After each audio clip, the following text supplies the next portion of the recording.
This video will look at estimated liabilities. An estimated liability is a known liability for an amount owed, but the amount is uncertain. When a known liability can be reasonably estimated, it needs to be recorded as a liability. For example, employer expenses for pensions or medical, dental, life, and disability insurance. Those are an example of estimated liabilities. Assume an employer agrees to pay an amount for medical insurance equal to $8,000 and contribute an additional 10% of the employee's $120,000 gross salary to a retirement program. They need to record the expense. In addition to that, they also need to record the amount of the expense as a liability. The amount recorded will be an estimate of what the actual expense and liability will be. So the $8,000 medical insurance and 10% of the gross salary, or $12,000, $20,000 is the benefits expense. The liability is the $8,000 for the medical insurance and the $12,000 liability for the retirement program payable. Employers need to record an estimate of the amount of vacation benefits, even though they may not necessarily know the exact amount of vacation that will be used by employees.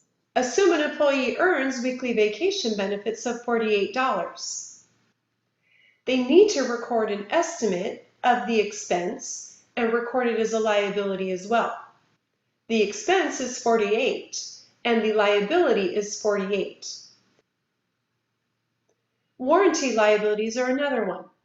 A warranty is the seller's obligation to replace or correct a product or service that fails to perform as expected within a specified period.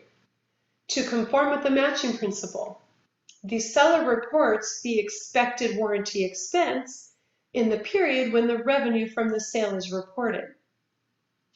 So if a dealer sells a car for $32,000 on December 1st of 2019, the warranty for parts and labor extends 12 months or 12,000 miles.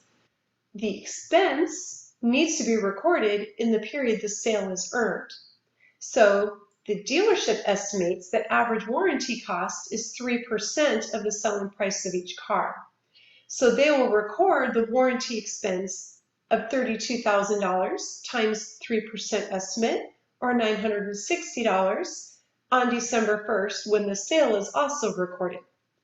And they record a liability to pay for that expense at some point over the next 12 months, or a liability of $960.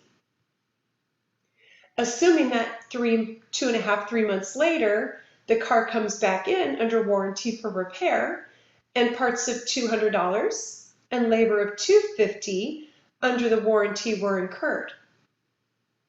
They would be decreasing the liability or paying off some of the warranty liability of $450.